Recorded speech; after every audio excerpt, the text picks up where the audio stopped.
Bismillahirrahmanirrahim. Assalamualaikum warahmatullahi wabarakatuh. Baik, sebelumnya izin memperkenalkan diri. Nama Hanisa Fitri, NPM 2001031011016. Baik, saya di sini dari kelompok 2 dengan anggota kelompok yang pertama Fenty Farida dengan nomor NPM 200103009. Yang kedua Isabella Ainasa Putri dengan nomor NPM 200103012.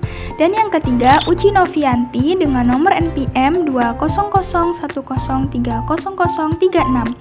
Baik, video observasi atau wawancara ini dibuat untuk memenuhi tugas mata kuliah evaluasi pembelajaran yang dimana kami telah melakukan observasi atau wawancara tersebut di UPTD SD Negeri 1 Metro Pusat dengan jarak tempuh dari kampus IAIN Metro ke sekolahan tersebut sekitar 10 menitan dengan kondisi jalan yang ramai kendaraan.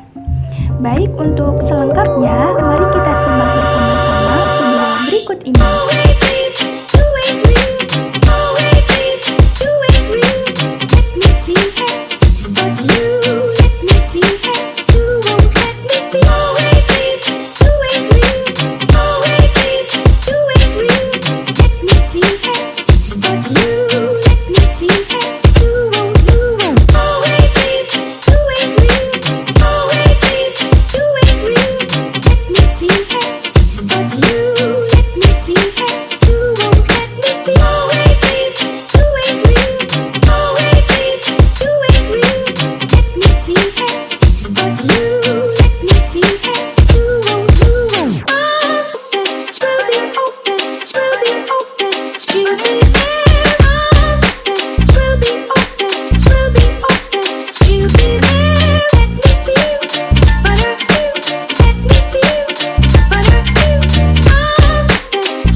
Untuk adik Talita dan Azra, di sini kakak ingin bertanya kepada kalian ya.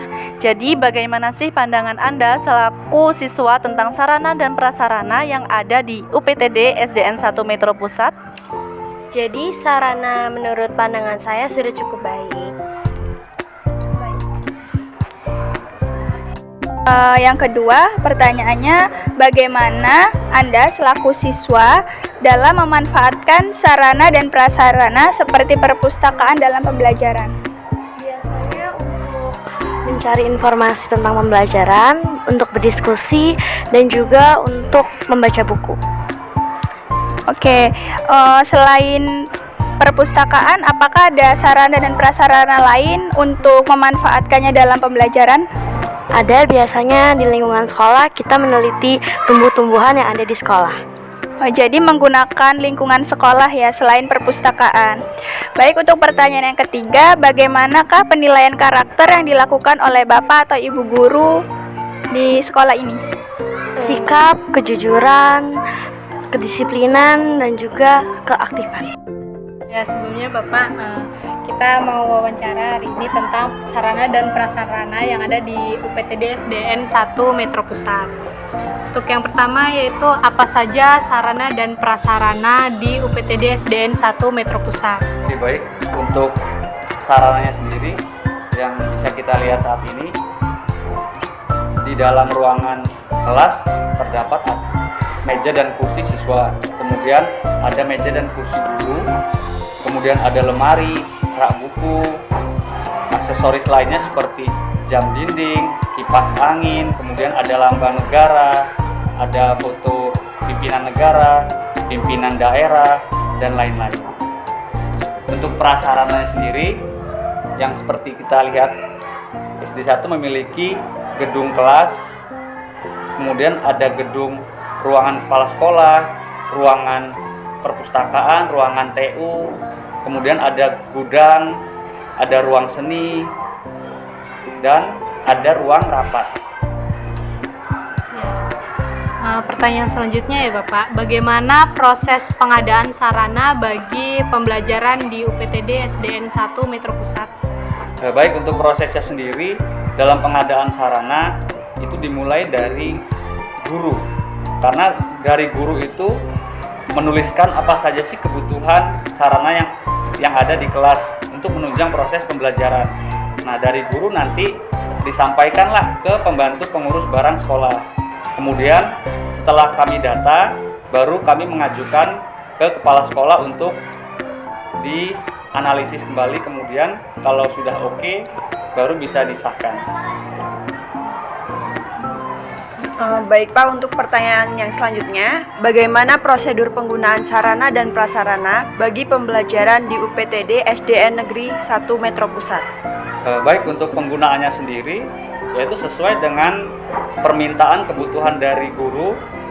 Jadi setelah tadi pengadaan, guru nanti akan diberikan sarana tersebut dengan menuliskan tanda terima penyerahan barang, dan kemudian guru tersebut bisa menggunakannya untuk pembelajaran di kelas sekaligus melakukan pemeliharaan. Pertanyaan selanjutnya, bagaimana pelaksanaan pemeliharaan sarana dan prasarana pada pembelajaran di UPTD SDN Negeri 1 Metro Pusat? Baik, untuk pemeliharaan sendiri, contohnya misal untuk sarana kipas angin, jika terjadi kerusakan, guru bisa melaporkan ke pembantu pengurus barang, kemudian nanti akan kami carikan teknisi untuk memperbaikinya. Baik Ibu, di sini kami akan mewawancarai Ibu mengenai evaluasi pembelajaran yang ada di SDN Negeri 1 Metro Pusat. Jadi untuk pertanyaan pertama, apakah Ibu merasa kesulitan dalam melaksanakan evaluasi pembelajaran? Jika ada kesulitan atau hambatan, apa saja yang Ibu rasakan dalam melaksanakan evaluasi pembelajaran tersebut? Dalam melaksanakan evaluasi pembelajaran, sebenarnya kan karena kita sudah hampir tiap hari melaksanakannya kan sudah terbiasa. Cuman yang paling jadi kendala itu kita harus melakukan pengembangan instrumen sesuai dengan lingkungan yang ada di sekitar kita. Terus juga yang paling menghabiskan banyak waktu itu pada saat kita melakukan analisis hasil pembelajaran. Karena satu siswa itu kan ada banyak yang harus dari instrumen alat evaluasi yang sudah kita siapkan, itu kan dicek dia lemahnya di mana, daya serapnya berapa, dianalisis satu persatu siswa itu memakan waktu. Itu aja hambatannya. Baik, untuk pertanyaan kedua, bagaimana cara Ibu dalam melaksanakan evaluasi pembelajaran? Evaluasi pembelajaran itu bisa dilaksanakan di awal, pada saat kegiatan pembelajaran, evaluasi proses, sama pada saat di akhir. Gitu.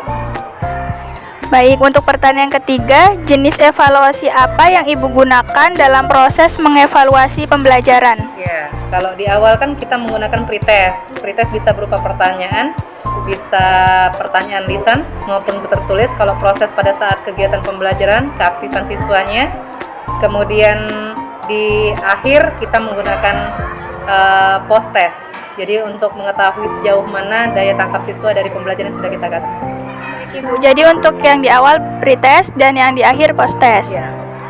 Untuk pertanyaan selanjutnya yaitu alat evaluasi seperti apa yang Ibu gunakan dalam proses evaluasi pembelajaran? Alat evaluasinya berupa soal-soal mau itu pilihan ganda, isian atau uraian, atau tabel berupa tabel bersifat individu dan penugasan kelompok. Itu yang biasa digunakan. Kemudian kalau misalkan sesuai dengan KD yang yang dilaksanakan pada hari itu. Kalau misalkan ada kegiatan kelompok, ada produk hasil yang harus dinilai, kemudian proses kalau misalkan bisa selesai hari itu ya diselesaikan hari itu, kalau enggak ya memang prosesnya lama, misalkan harus dikeringkan dulu, harus dipasang apa dulu, maka dia bersifat proyek seperti itu, dibawa sampai pulang, dikerjakan di rumah. Untuk pertanyaan selanjutnya ya Bu, apakah Ibu selalu menyediakan soal evaluasi untuk siswa tiap akhir kegiatan pembelajaran? Ya, pasti. Setiap kegiatan pembelajaran pasti diakhiri dengan memberikan soal evaluasi. Itu untuk mengukur daya tangkap daya kemampuan siswa menangkap pembelajaran yang kita berikan hari ini. Baik Bu, pertanyaan selanjutnya, apakah Ibu mengamati dan mengevaluasi ranah kognitif, afektif, dan psikomotorik siswa? Iya, setiap hari. Baik, untuk pertanyaan yang terakhir ya Bu, bagaimana cara Ibu mengevaluasi ranah kognitif, afektif, dan psikomotorik siswa? Iya. Dari ranah kognitif itu kan artinya bersifat pengetahuan. Afektif itu kan sikapnya, baik dari spiritual maupun sosial. Terus yang psikomotorik itu berupa keterampilan siswa. Jadi kan kita guru-guru kan kita punya instrumen jurnal dari penilaian sikap, pengetahuan sama keterampilan, yaitu kita isi di situ. Jadi sepanjang proses pembelajaran dari awal sampai akhir ya kita memberikan nilai ke semua siswa.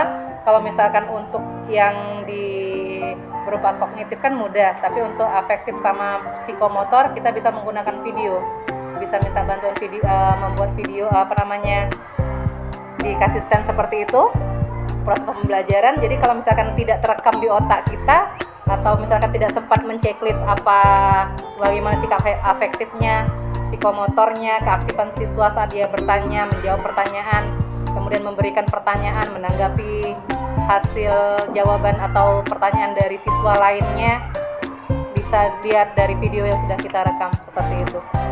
Oh, jadi cara mengevaluasi menggunakan videonya pada ranah afektif dan psikomotorik ya Bu? Iya, untuk yang kognitif kan ada hasil dari alat soal yang sudah kita buat. Iya, betul.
Terima kasih sudah menyaksikan video observasi kami. Sampai jumpa di video berikutnya ya. Cukup sekian dari kami. Wassalamualaikum warahmatullahi wabarakatuh.